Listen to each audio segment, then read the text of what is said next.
እኔ ድኜ እስከምነሳ ድረስ ልጆቼን ደግፉልኝ።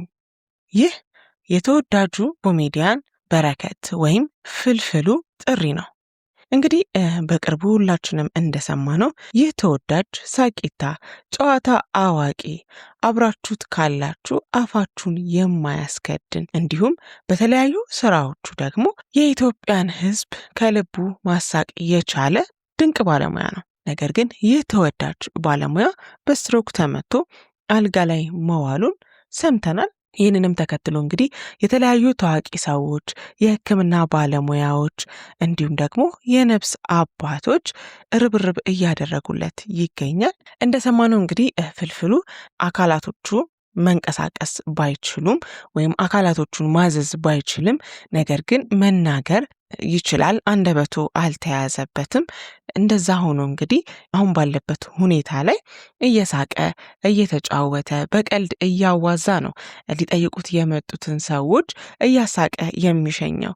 ሰው አዝኖ ስለሱ በጣም ልቡ ተሰብሮ ሊጠይቀው በሚመጣ ሰዓት እሱ ግን እንደዚህ አይነት ሁኔታ ላይ እንኳን ሆኖ በፈገግታ በሳቅ ያለበት ሁኔታ እነሱንም እንዳያስጨንቅ በማሰብ እንግዲህ በቀልድ እያዋዛ ነው ሊጠይቁት የሚመጡ ሰዎችን እየሸኘ ያለው። ነገር ግን ከሰሞኑ ሁኔታዎች ከበድ እያሉ በመምጣታቸው ምክንያት ለኢትዮጵያ ሕዝብ ጥሪውን አስተላልፏል። ይህም ጥሪ እንግዲህ መግቢያ ላይ እንደገለጽኩት ድኜ እስከምነሳ ድረስ ልጆቼን አግዙልኝ የሚል ነው። እንግዲህ ተወዳጁ ኮሜዲያን ፍልፍሉ እሱ በሚሰራው ገቢ ነው እንግዲህ ቤተሰቦቹ የሚተዳደሩት። ያው አብዛኛው ኢትዮጵያውያን ኑሮ አባወራ ይሰራል፣ እናት ደግሞ ልጆችን በማሳደግ በመንከባከብ ባሏንም ልጆቿንም በመንከባከብ ነው የምታሳልፈውና አሁን ያለበት ሁኔታ ቶሎ ሊድን የሚችል ወይም ደግሞ እርግጠኛ የሆነ በዚህ ቀን ይሄ ነገር ይስተካከላል የሚል እርግጠኛ መረጃ ባለመኖሩ ምክንያት ፍልፍሉ ትንሽ ጭንቀት ውስጥ ገብቷል። ልጆቼን ተንከባከቡልኝ አደራ፣ ድኜ እስከምነሳ ድረስ እርዱኝ በማለት እንግዲህ ከአካውንት ቁጥሩን ነው እንዲፖስት ያደረገው በማህበራዊ ሚዲያ ላይ። ይህም እንግዲህ በእውነት በጣም የሚያሳዝን ነው። የምናውቃቸው የተለያዩ አርቲስቶች የተለያዩ ትልልቅ ስራዎችን የሰሩ ለሀገር ብዙ ውለታ የዋሉ ሰዎች የኔ ነው የሚሉት ነገር እንደሌላቸው ሁላችንም እናውቃለን። እነሱ እስከሰሩ ድረስ ነው ገንዘቡ ያለው። ከዛ ውጪ እነሱ አንድ ነገር ሲሆኑ እንደምታዩት እርዳታ የማሰባሰብ ሂደት ነው እየተከናወነ ያለውና ቢቻል እንደ ማህበር የሆነ ነገር ተቋቁሞ ቋሚ የሆነ ገቢ የሚያገኙበት ወይም ቋሚ የሆነ ንብረት የሚያፈሩበት ነገር ቢመቻች የኮሜዲያን ማህበር የሚሆን የአርቲስቶች ማህበር የሚሆን ብቻ የሆነ ነገር ተመስርቶ እንደዛ አይነት ሁኔታ ቢመቻችላቸው መልካም ነው ለማለት እንወዳለን። ምክንያቱም እነዚህ ሰዎች ህዝብን ነው እያገለገሉ ያሉት። ህዝብን በማዝናናት ካለበት ጭንቀትም ይሁን የተለያየ ስሜት እንዲያወጡ የሚያደርጉ ስራዎችን የሚያቀርቡ ሰዎች ናቸውና ያው ክፍያቸውም ይሄ ነው የሚባል አይደለም። ወይም ደግሞ በነበረም ሰዓት እንግዲህ ያጠቃቀምም ችግር ይሁን የሀገሪቷ ሁኔታም ይሁን እንግዲህ በማይታወቅ መልኩ ሁላችንም እንደምናውቀው ብዙዎቹ ጋዜጠኞችም ይሁኑ ተዋናዮችም ይሁኑ እንደዚህ ኮሜዲያኖችም የሙዚቃ ባለሙያዎችም ከጥቂቶቹ ውጪ ልክ እንደዚህ አይነት ነገር ሲፈጠር ወደ ህዝቡ ነው የሚመጣውና በተቻለ አቅም ራሳቸውን የሚያደራጁበት የራሳቸውን ነገር የሚያፈሩበት ነገር ቢመቻችላቸው ለማለት እንወዳለን። እንግዲህ እንደገለጽኩላችሁ ፍልፍሉ ይህንን ሀሳብ ለኢትዮጵያ ህዝብ አጋርቷል።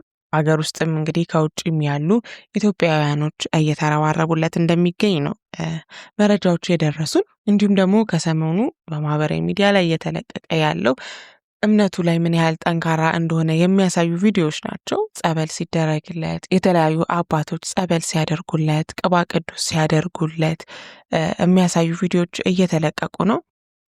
እምነቱ ላይ ያለው ነገር ጠንከር ያለ መሆኑን የሚያሳዩ ናቸው። እንግዲህ ሰሞኑን እያየናቸው ያለናቸው ቪዲዮዎች የሚያሳዩን ወይም ማህበራዊ ሚዲያ ላይ እየተለቀቁ ያሉ ቪዲዮዎች የሚያሳዩት ይህንንም ተከትሎ እንግዲህ የተለያዩ ሀሳብ አስተያየት ሰጪዎች የምታምነው ፈጣሪ ይርዳ፣ ድነህ ለቤትህ ያብቃ የሚሉ መልካም ምኞቶች እየተላለፉለት ይገኛል። እንግዲህ ለፍልፍሉ የኢትዮጵያ ሕዝብም እንግዲህ ፍልፍሉ ያቀረበውን ጥሪ ተከትሎ እሱ ድኖ እስከሚነሳ ድረስ የእሱን ቃል ተግባራዊ እንደሚያደርግ ሙሉ እምነት አለን። አሁንም ርብርቡ እንደቀጠለ ነው ያለው። የኢትዮጵያ ሕዝብ በመተባበር በመረዳዳት የሚታወቅ ነውና ለዚህ ተወዳጅ አርቲስት እንድረስለት ለማለት እንወዳለን።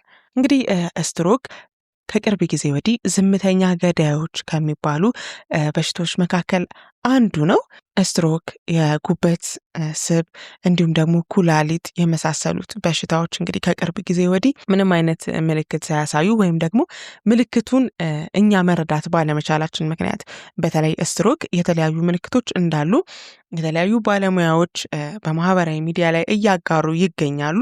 ነገር ግን እነዛን ምልክቶች ችላ በማለታችን ቀለል አድርገን በማየታችን እና ደግሞ ይህን ያህል ሳይድ ኢፌክት ያመጣል ብለን ባለማሰባችን ለከፍተኛ ጉዳት እየተዳረግን እንደሆነ ነው እየተገለጸ ያለው።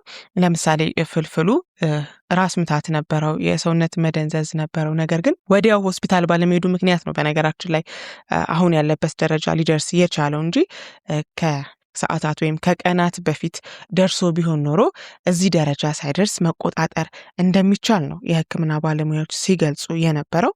አሁንም ቢሆን ግን ተወዳጁ ኮሜዲያን ፍልፍሉ ተስፋ እንዳለው ነው የሕክምና ባለሙያዎች እየተናገሩ ያሉት። እሱ ደግሞ ያው ጨዋታና ሳቅ አዋቂ ነው። ራሱንም ሰውንም ነው እንግዲህ እያዝናና ያለው። አንዳንዴ በሽታን የሚገለው ወይም በሽታ መጥፎ ደረጃ ላይ የሚደርሰው የራሳችንም ጭንቀት የራሳችንም ዲፕሬሽን ሲጨመርበት ነውና ከፍልፍሉ ባህሪ ከፍልፍሉ ድርጊት አንጻር እንግዲህ ከቀን ወደ ቀን የመሻሻል ሁኔታዎች እየታዩበት ይገኛል። እንግዲህ ፈጣሪ ድኖ ለቤቱ፣ ለልጆቹ፣ ለባለቤቱ፣ ለጓደኞቹ፣ ለዘመድ አዝማዶቹ እንዲያበቃው ነው እኛም ምኞታችን። እንግዲህ ቀደም ብዬ እንደገለጽኩላችሁ እነኚህ በሽታዎች ወይም ከቅርብ ጊዜ ወዲህ ዝምተኛ ገዳይ እየተባሉ ስማቸው እየተጠቀሰ ያሉ በሽታዎች የተለያዩ ምልክቶች አሏቸው። እኛ ችላ የምንላቸው ማናስተውላቸው ቀለል አድርገን የምናያቸው ምልክቶች እንዳሏቸው ነው እየተነገረ ያለውና ሁላችንም እንግዲህ ይህንን ምልክት ማስተዋል እንዳለብን ለማሳሰብ እንወዳለን። ካንሰርም ቢሆን በነገራችን ላይ 15 ወይም 20 ዓመት አብሮን ቆይቶ ነው በጣም አዳክሞን ከአቅማችን በላይ ሆኖ ሆስፒታል ስንሄድ ካንሰር ተገኘበት የምንባለውና እንደ ባህል እንትን የለንም። ይሄ ቀድሞ ቼክ የማድረግ በአመት ውስጥ 2 ነው እንግዲህ የሚባለው ሕክምና ክትትል ወይም ራሳችንን ለማወቅ ቼክ ማድረግ እንዳለብን የሚነገረው። ነገር ግን እኛ አንደኛ ልምዱ የለንም፣ ሁለተኛ አቅሙም የለንም። እውነት ለመናገር የተለያዩ የግል ሆስፒታሎች እነዚህን ነገሮች ለማየት በምንሄድበት ሰዓት ገንዘባቸው ትንሽ ወደድ ስለሚል እኛም አንደፍርም። ጤና ጣቢያ አካባቢ ደግሞ ብንሄድ ሙሉ ምርመራ ለማድረግ ፈልጌ ነው ብንል እንደ ቀልድ ነው የሚታሰብብን። ማለት ብዙ የታመመ ከአቅሙ በላይ የሆነ ሰው ውጭ እያለ እንዴት እናንተ ለእንደዚህ አይነት ነገር ትመጣላችሁ ነው እንጂ የሕክምና ባለሙያዎችም ቢሆኑ አያበረታቱንም። በተለይ የመንግስት ተቋማት ላይ ያሉ የሕክምና ባለሙያዎች አያበረታቱንም። ምክንያቱም ውጭ ያለውን ወረፋ የያዘውን የታመመውን ሰው ነው ቅድሚያ ማስተናገድ የሚፈልጉት። በእርግጥ በእነሱም አይፈረድም፣ ግን እንደ ሀገር ቢለመድ ለማለት እንወዳለን። ምክንያቱም አብዛኛው ሰው መጨረሻ ደረጃ ከደረሰ በኋላ አይሄድም ሆስፒታል። ቀድሞ ቢታወቅ ብዙ መፍትሄ ሊወሰድባቸው የሚችሉ በሽታዎች ወይም ህመሞች በእኛ ይሄንን ልምድ ማጣት ምክንያት ምልክቶችን በምናይበት ሰዓት ቶሎ መሄድ ባለመቻላችን ምክንያት እንግዲህ የብዙዎች ህይወት እየተቀጠፈ እንደሚገኝ ነው መረጃዎች እያሳዩን ያሉትና ይህንን ልምድ ብናዳብር ለማለት እንወዳለን። በድጋሚ ለማሳሰብ የምንወደው እንግዲህ የኢትዮጵያ ሕዝብ በጎነቱን መተባበሩን ኮሜዲያን በረከት ላይም እንዲደግመው ለማለት እንወዳለን። ነገ ድኖ ለማመስገን የሚበቃበት ጊዜ ሩቅ እንዳልሆነ እያመንን ለዛሬ የያዝነውን መረጃ ከወዲሁ አገባደድን። መልካም ጊዜ፣ ቸር ያሰማን።